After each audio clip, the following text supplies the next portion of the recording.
Genius for life. Coconut smoothies coming at you.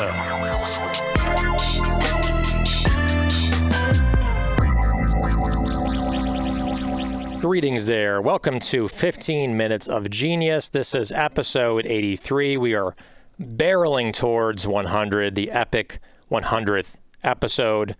We're going to have a really special guest for episode 100. We have special guests on every episode, but we have someone really great that is actually not lined up yet, but I'm hoping that they say yes for episode 100. So big plug first off to Mark Nicholas, Mark at ManhattanBeachStudios.net. I can hear him breathing in my headphones right now. No worries. He just said apologies. So Mark at ManhattanBeachStudios.net. It's funny. I can hear him just for internal audio stuff in case he's like, stop slouching or move over. Make sure you're centered. And so he makes sure that all the trains are running on time for the show. He is the man of the castle, king of the castle, running this entire show. If you want your own podcast, if you want to edit videos, audio, he's awesome for that. So Mark at ManhattanBeachStudios.net. So again, also one thing to mention is that 15 Minutes of Genius, you can look us up on Apple Podcast, on Spotify, we're on there now. You can also go on YouTube and type in 15 Minutes of Genius, or you can catch us on LinkedIn under the Genius Juice Company page, and also under my own personal page under Alex Bear, yours truly. All right, so our guest, she has just an eclectic mix of experience, different channels, different companies, huge e-commerce. She does consulting. She has her own brand. I actually met her at the Natural LA CPG Mixer last Monday that she helped organize. She is incredible. She's awesome, super sharp. So Christina Appleton, a little summary on her from, I'm using the trusty LinkedIn here. She's a strategic marketer with a strong background in analytics and operations. She has a holistic approach to integrated marketing and management across consumer-facing businesses with a successful track record of building brands and launching new products. She's skilled at making, in quotation, things, whether that be promotional videos or financial models. All right, Christina, how are you? I'm doing quite well. How are you? Doing really good. And I forgot to mention, name of your company is Appletons Market, and there is a story. You do consulting, but there's also a story behind the name Appletons Market. So tell us, what is that about? Yeah, so one of my fun party facts is that I am a fourth generation grocer. My great-grandparents, grandparents, and parents owned a store in Michigan, a small mom and pop grocery store called Appletons Market. So I actually grew up there. So if you've ever, as a kid, looked and thought it'd be really great to ride my tricycle through the aisles and build forts out of paper towels, I've actually done those things, and it is really a lot of fun. Nice. Love it.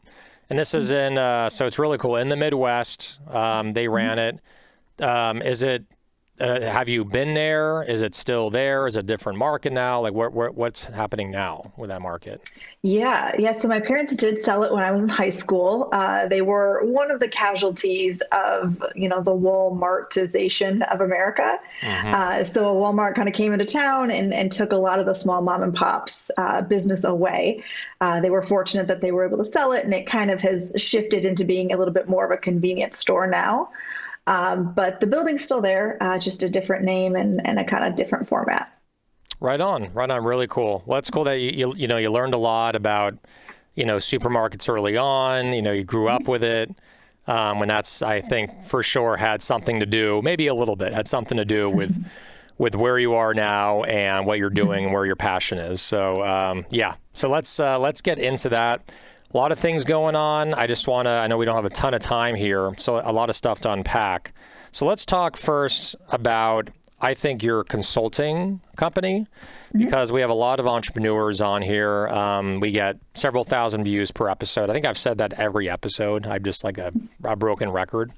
So entrepreneurs want to grow their businesses. They want to grow it the right way, get the right products going. So tell us like a little bit about that, on how you help other entrepreneurs and what kind of value they can get from working with you. Yeah, definitely. So I left Thrive Market a few years ago and knew that there was a big opportunity out there to take what I had learned being in Better For You ecom, which was, pre-COVID was something that a lot of people weren't really focused on, and take kind of my big CPG knowledge, my ecom knowledge, and pair that up with emerging brands in the space and help them bolster their online presence, their branding, making sure that everything was a holistic 360 omni-channel approach, because a lot of people in the space just weren't as well versed as I was in all of the different areas. So I've had a great opportunity to work with clients in everything from a fractional CMO type position to advising new companies to helping folks get their books in order for their next raise. So I'm kind of there to plug in and give my expertise however I can be helpful. Right on. So products, right? Developing products. What's the process there in coaching an entrepreneur on what to bring to market, how to innovate it? What's your thought process on like what is the right product, what's the right taste and formula, and are you taking part in like how to market it and how to bring it to market? Is that part of what you do? Yeah.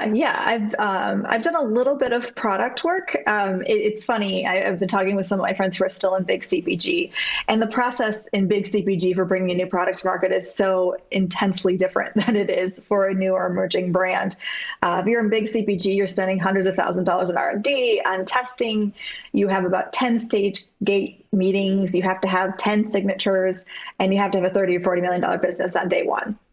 If you're a new brand, it's very different. It can just be, I have a business hunch, or this is something I personally am making in my own kitchen and my friends really like it, and let's see if there's something.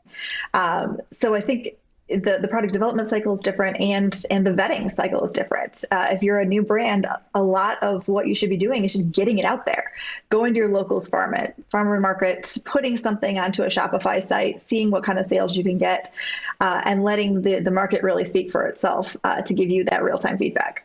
Exactly. I remember there was a speech by Jeff Church, who was the former CEO of Suja, which brought them to a lot of success. And then since then, I think he's with Rowdy Energy now, and they just raised a big round. And it always sticks out to me on what he said because it was so funny. He's like, entrepreneurs just get constipated, where they're like working on something and then they never come out with it because it's a paralysis by analysis. And what you just said is really, really key, which is just get the freaking product out there. It doesn't have to be perfect. Get it to some local markets, see how it does, and reiterate from there. And some of the best entrepreneurs that I know that had hugely successful businesses are always adapting and flexing and just going with the flow and releasing products and see how they do. And you can always reiterate from there. So I 100% agree. It's all about just staying in action and getting and collecting consumer data on what's actually doing well, what could be different, what could be improved, et cetera. So let's go into, because again, short on time, but Appletons Market, the product. Okay, so we have your consulting side, we have the history with the market that your parents eventually sold. So talk about your product, the sustainability behind it. Where do you find it? Is it just online? Is it in stores? Tell us more about your product.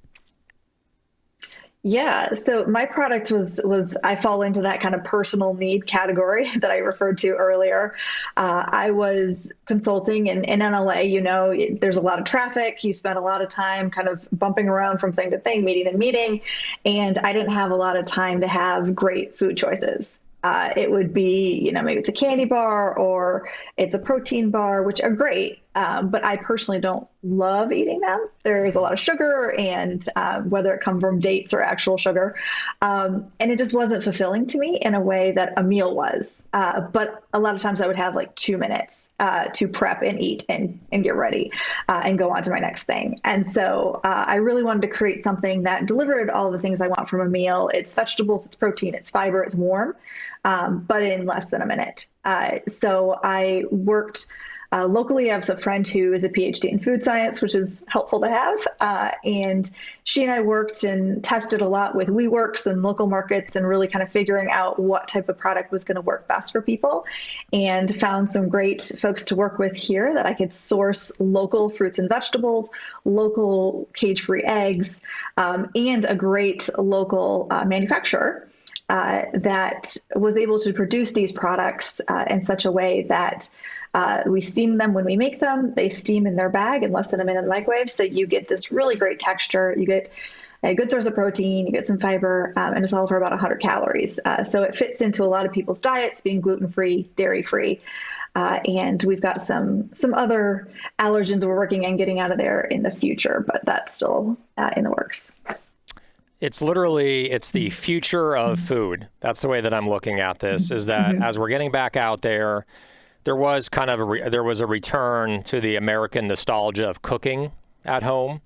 During the pandemic, I actually looked up on Amazon the number one selling. This is in the heat of the pandemic. The number one selling item. What do you think it was on Amazon? Like in the first month or two of the pandemic? Probably something to do with cooking. So a frying pan or cookbook or spices. It was actually a bread maker. It was a bread maker.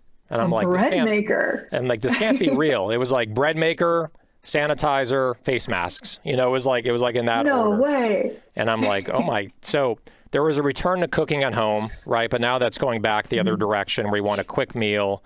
I mean, and I think with the new virtual world where it's a Zoom call, Zoom, Microsoft Teams, Google Meet, Zoom, where it's hard to find time to eat because you're literally stuck at your desk. You can't go in the kitchen and cook. So I've talked to people that are like, I don't even have time to eat. So I think this is such a huge need that needs to be filled. There's been some companies that have tried to do prep meal kits and stuff and deliveries. So how are you delivering it? Is someone order online and someone drops it off to their door? Is it from a distribution center? Like, how are you able to make sure that it arrives fresh in temperature? Like, I'm sure that's not easy to do with fresh food. Yeah, so they're actually frozen. So we quick freeze them at the manufacturer. So we go through the whole process of bringing in fresh products, steaming them, quick freezing them, and then putting them in these bags. So that's another convenience factor. They stay in your freezer for at least a year. And with no loss of product integrity, which is pretty great. And so I generally have been just shipping things to people. As I launched during the quarantine, I had a lot of learning, shall we say, shipping products around the country in a time that our U.S. carriers were not the most reliable. Yeah, it's not easy. But now we're in good shape. Yeah. No. I mean, fortunately, my product is it's already cooked. So it can be refrigerated for up to 5 days and it's totally safe. There are no preservatives though. So I don't advise anybody keep it refrigerated for longer than that. But that's been really a helpful thing about my product. I'm not trying to ship ice cream. Thank goodness. I have some friends who are doing that. And that's a whole other can of worms.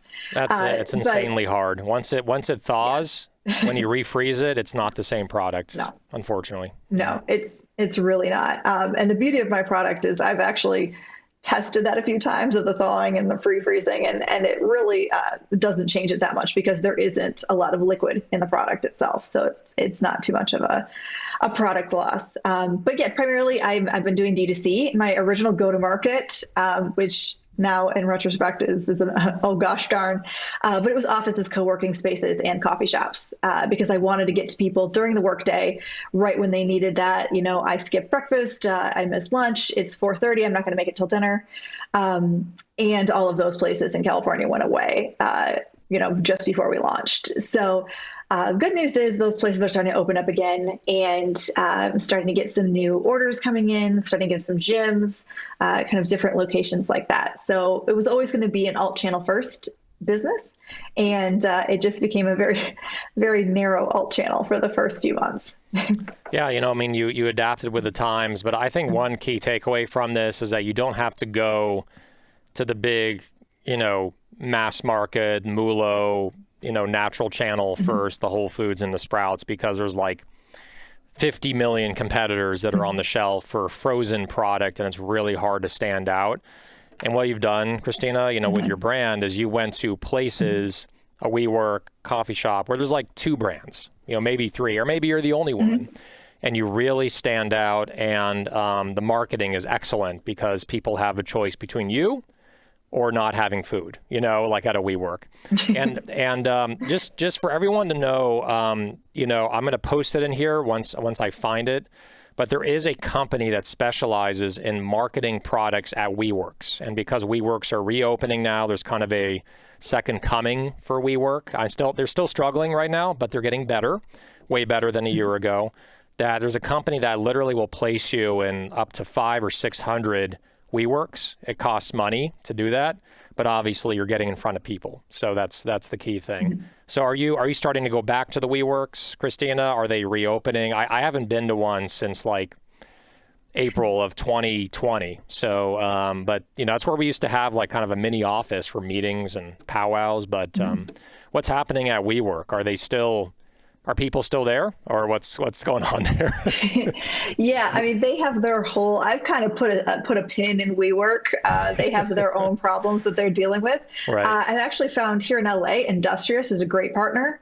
They're a slightly different customer that they're going after, and they have a bit more bespoke programming, shall we say, for their members. And then it's just been creative about what other organizations make sense.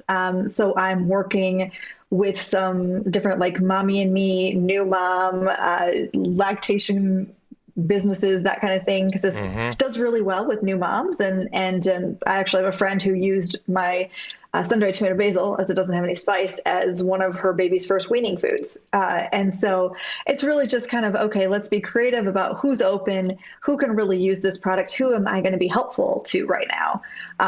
And, hammering WeWork when they're trying to figure out how to pay their bills is probably not the right way to go.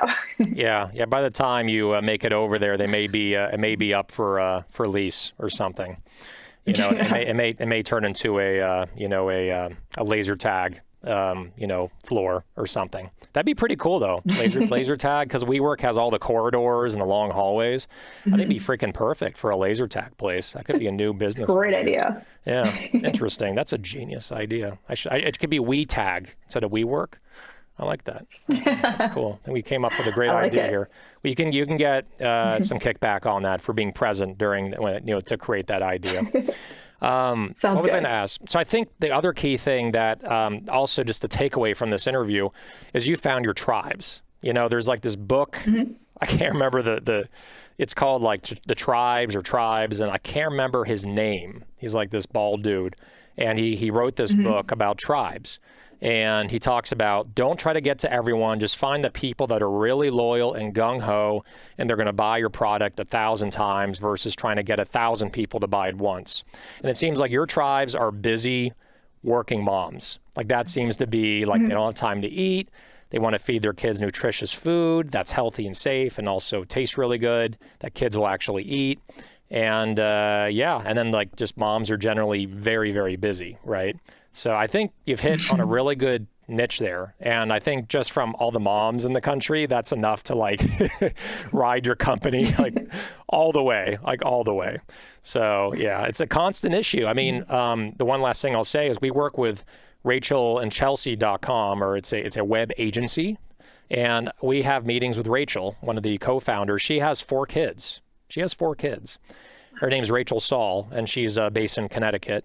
And she's like, I don't have time to eat. My whole team is worried about me because I'm like, when do you eat and when do you sleep? Because she has 4 kids. She's working all day. She's in Zoom meetings. It's just become more and more back-to-back and demanding because it's virtual now. You don't have time. Like if you're driving, you don't have time to eat. You basically are just sitting at a computer. So I really like this idea. I think it's great. And I hope it continues to grow as you're, planting your feet and finding your foundation, right, and growing it. So let's get into our next segment here because we're running a little over time. This is called Rapid Fire Questions. Rapid Fire Questions.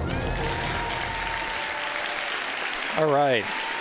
So pretend like you haven't heard these before. I think you probably did because you can see the last part of our other interviews as you're waiting to be aired or taped. So have you heard the questions before out of curiosity or no? I mean, if it was the same ones as 20 minutes ago, then yes. But I will wipe my mind, Men in Black style, and That's what I was thinking do of. it anew. I'll do the, what is it? Hold on. Just the, the pen, the thing. I'm like, you. Yeah. Okay, there we go. All right. Exactly. So here we go. So I'm on the cord here for the headphones. All right. So question number 1, NSYNC or Backstreet Boys? Definitely NSYNC. Although I would like to say, as opposed to the last answer, I will say both. They've recently did a mashup of the kind of like background guys in both bands, and it was pretty exciting for those of us who were big fans of them in the 90s and early 2000s. Yeah, I mean, I like both as well. I don't think any male on the show has ever said they like both. They are, or they just don't want to admit it, But I love Justin Timberlake. I love This I Promise You. I love Bye Bye Bye. I love No Strings Attached. And I also like the Backstreet Boys album, their first one, I think, which has I forget, like Quit Playing Games with My Heart, like the big ones from like the early, like the late 90s. And also Millennium is an awesome album by Backstreet Boys. Okay, anyway, I talk too much. First thing you do when you wake up? I turn on my phone. That is my keeping my own mental sanity is I turn my phone off at night, which is making a lot of entrepreneurs nervous, but it helps me keep my heart rate where it should be. Gotta sleep. So movie you can watch an unlimited amount of times? Probably Mean Girls, which says something about me, I'm sure, but it's a great film. It was a surprise for me. I saw it opening weekend, and I can watch it over and over. Lindsay Lohan, right? Yeah, exactly. I think pre the troubles. Pre anything weird and pre blaming kombucha on a DUI car crash, right? I can't believe when I read that. I'm like, it wasn't the cocaine or the heroin. It was the kombucha, right? Oh, it was kombucha. It was kombucha. 21 and over, GT. Song you can listen to an unlimited amount of times. Mine is Africa by Toto. I play tennis every weekend, and while I'm packing up my tennis bag, I just crank the volume up on that song, and it gets me ready to go and just do whatever I need to do. YouTube, Angel City Chorale, Africa. They're a choir that was on America's Got Talent, and they made it all the way to the semifinals, and their opening song was Africa, and there's like 150 people on stage singing it. Wow. It's amazing. And I love that. In the beginning, they're doing the sound of raindrops, with all their fingers, like 150 people. It'll give you goosebumps. It's amazing. So YouTube, America's Got Talent, Africa. Okay, favorite sport to watch? Women's gymnastics. So I am super excited for the Olympics coming up. Yeah, Tokyo. Zoom, Microsoft Teams, or Google Meet in between when you're eating your food, the prepackaged. Yes, definitely Zoom. As somebody who has a Mac, it is the only one that is 100% reliable. Love it. All right, so window seat. I'm sorry, I skipped one. What is your spirit animal? I'd like to say it's a honey badger. I don't know if that's true, but I love the honey badger doesn't care. They're tenacious. They get it done. They're small, but they're mighty. That's you. I think you're not giving yourself enough credit. You definitely have presence. So yeah, you're good. You're good. Well, don't thanks. worry about it. Yeah, not small for sure. You definitely talking with people, have a presence. So window seat or aisle seat on an airplane? Definitely aisle seat. Peanut butter or almond butter or neither? Peanut butter. Omnivore. Going old school. Old school. Omnivore, flexitarian, vegetarian, or vegan? I am a flexitarian, largely vegetarian, but I do occasionally have fish and other seafood. Cold weather or hot weather? I mean, I live in LA, so the answer is neither. But Warm weather. if I had to choose, yeah, warm weather is my answer. But if I had to choose one, I'd say cold weather. I just hate being hot, and the feeling of going from being really cold into a very cozy space and curling up in front of a fire with blankets is just something that can't be replicated anywhere else. All you got to do is in mid-December, go to Minneapolis, negative 18 degrees. Yep. And then get a hotel that has a fireplace, and you'll be good. That's when I presented to Target, it was literally negative 18. But I showed up with a Genius hoodie and shorts on coming off the plane. Oh no! I really regretted that. That was terrible. Yeah. No, I lived there for 3 years. You can't do that. Can't do that. That's a safety hazard. LeBron James or Michael Jordan? Michael Jordan, have to go with the OG. Exactly. Ginger or turmeric?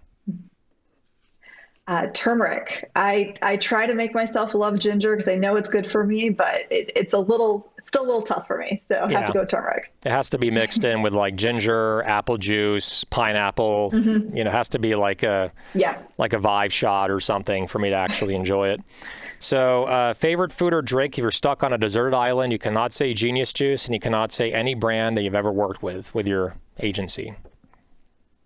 Or your product. I mean, if I'm going to be literal, I'm going to say water. Water's the best. Just make sure there's not salt in it. Probably does.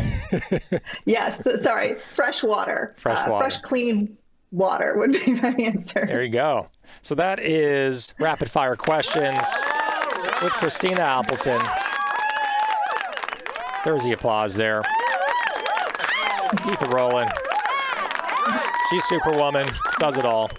All right, so thank you for joining us for episode 83, and take good care, and have a wonderful night. And again, thank you for putting together that mixer, and I guess I'll see you at the next one in August, I think. So thanks again, Christina, and best of luck. Thank you so much for having me. All right, take care. All right, so that is episode 83, 15 minutes of genius. More so, I think 25 minutes of genius. I'm running over on every single episode. So hopefully you're not getting tired of me. I know you love our guests, but people get tired of me pretty easily. So make sure to reach out to Mark Nicholas, Mark N. at ManhattanBeachStudios.net for all your editing desires. He's great. So make sure to reach out. And we're also on Apple Podcasts. We're on Spotify. We're on YouTube. We're on LinkedIn. Soon to be on maybe on CNN someday, who knows, or Fox News, maybe both. So we play both sides of the aisle for political parties. So again, episode 83 in the books. And one last thing, stay genius, my friends.